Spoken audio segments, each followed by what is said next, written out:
Stora, si on se rapporte à notre brochure, la page 167, se rapporte surtout à l'après-indépendance et à la manière que Stora nous aurait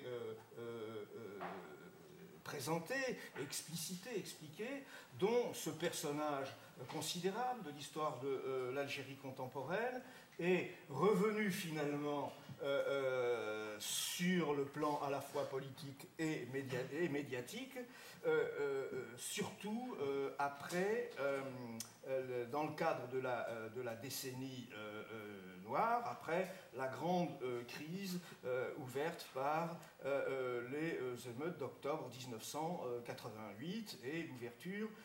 politique. Et lui, comme d'autres, vont revenir soit politiquement, soit sur le terrain de la mémoire, des luttes et des enjeux de mémoire, dans l'espace à la fois intellectuel, médiatique et politique algérien,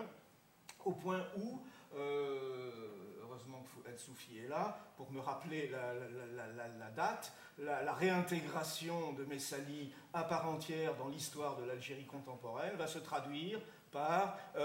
des nominations symboliques, et c'est ainsi que depuis quelques années le grand aéroport de Tlemcen est baptisé Messali H comme celui de Constantine Mohamed Boudiaf. Boudiaf, lui, est revenu dans le jeu politique, ainsi que Ait Ahmed et Ben Bella, à la faveur de l'ouverture politique consécutive donc aux événements de 88,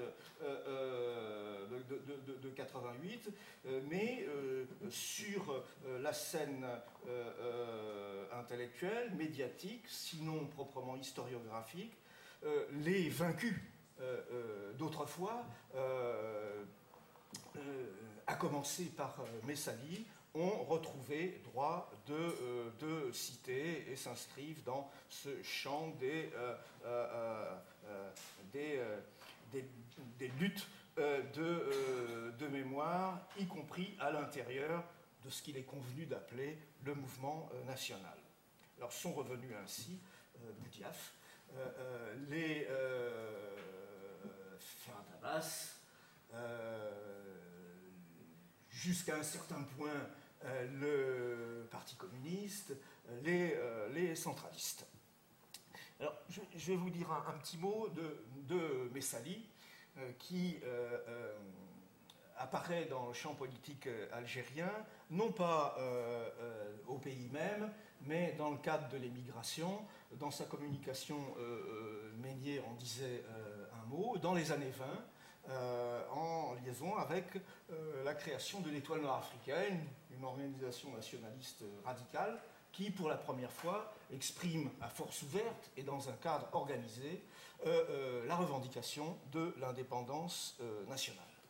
C'est 1926, il est né en 98, il a donc 28 ans. Et il parle au nom de cette organisation à Bruxelles en 1927, qui est une sorte de Bandung avant la lettre, où se rencontrent les leaders d'un grand nombre de pays qu'on appellera plus tard pays du tiers-monde et qui sont sous domination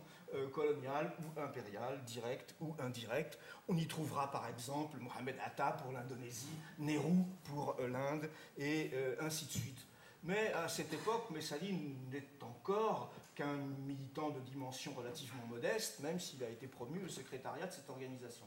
C'est après la dissolution par l'administration française en 1929 que Messali va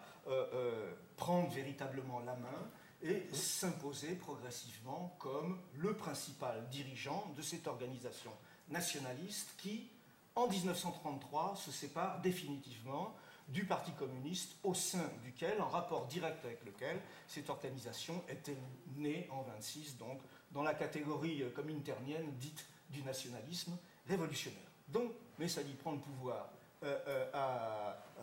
j'allais dire,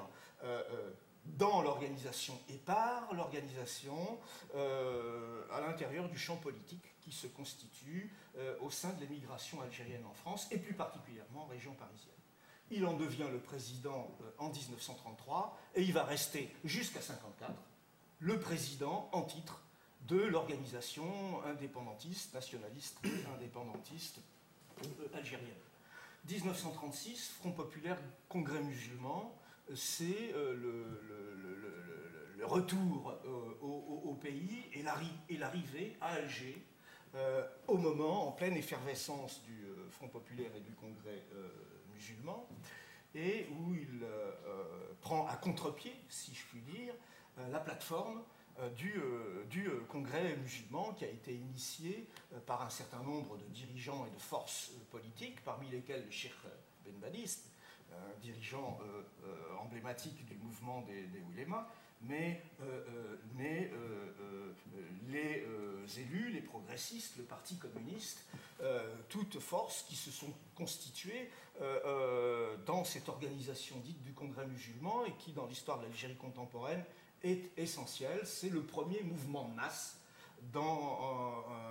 le cadre de l'Algérie contemporaine. Il y en aura un second 8 ans plus tard avec les Amis du Manifeste, derrière, dans un premier temps, la personnalité de Ferhat Abbas. Et Messali va s'imposer avec son organisation, l'Étoile nord-africaine, puis le PPA, celle-ci ayant été dissoute en janvier 1937, à Alger même.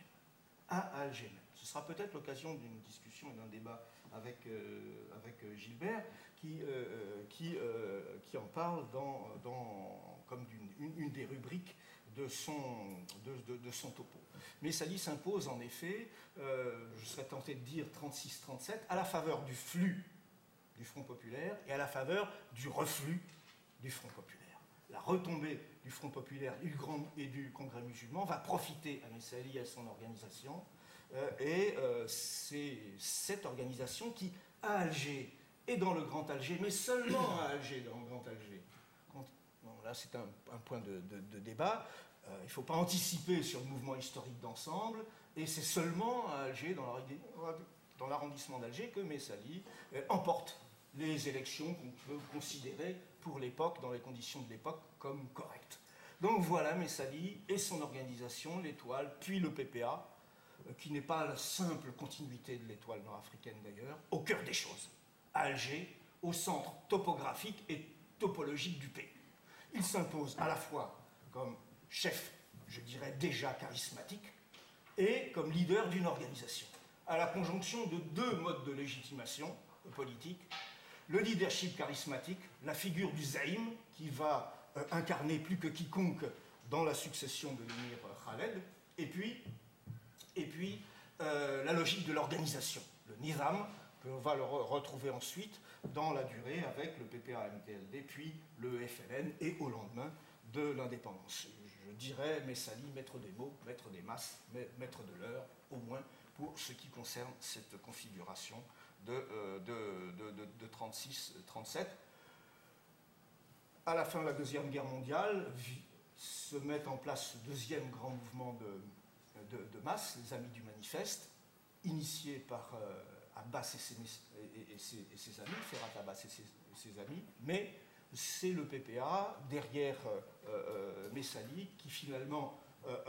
va s'en emparer, tirer les rênes, pousser l'action politique à force ouverte dans des grandes manifestations du 1er et du 8 mai 1945 qui vont dégénérer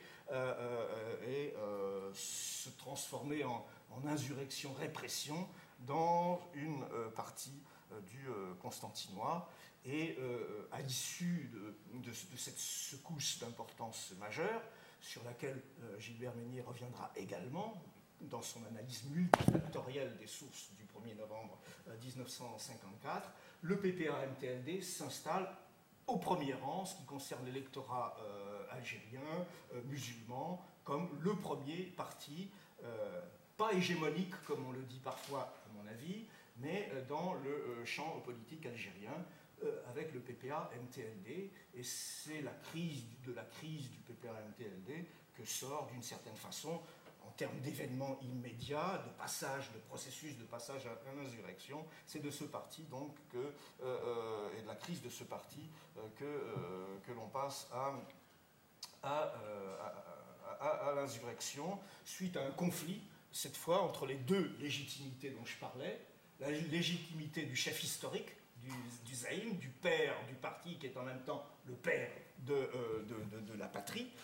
Et de ce point de vue, le travail de mémoire a été constituée du vivant même de Messali à l'intérieur du PPA-MTLD avant 1954, et la logique de l'organisation du Nizam, du contrôle par le collectif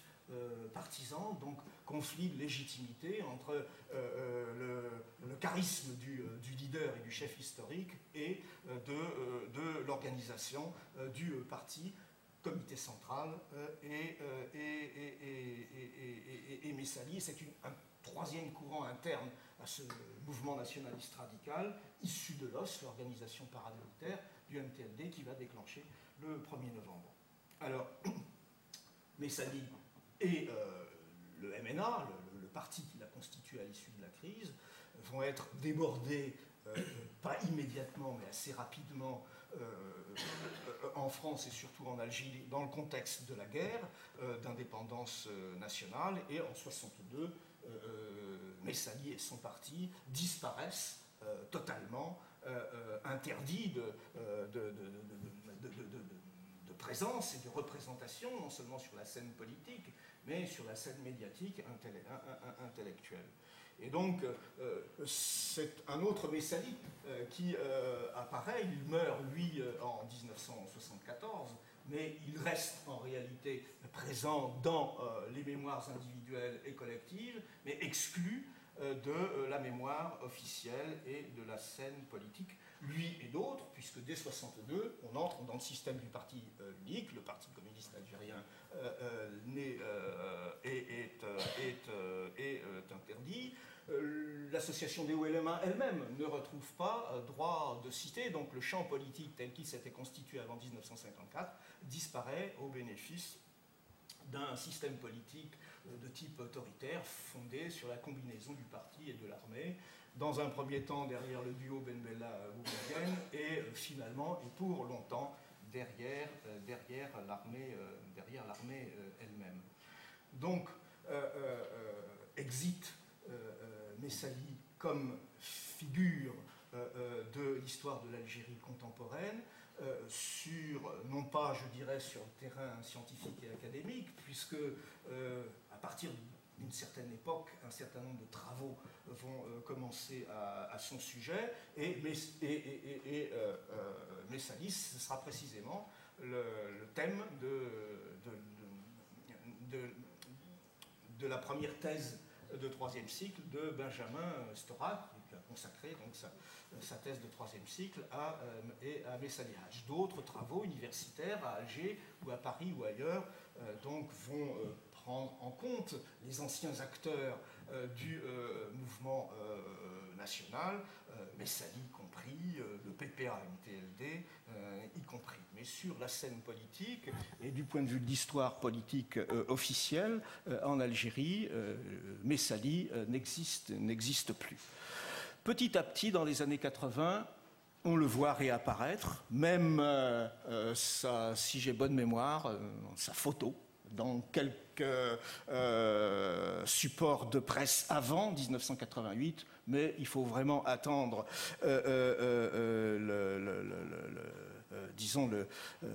les années 90 pour que les anciens acteurs du mouvement national retrouvent pleinement droit de cité dans l'espace médiatique et politique algérien.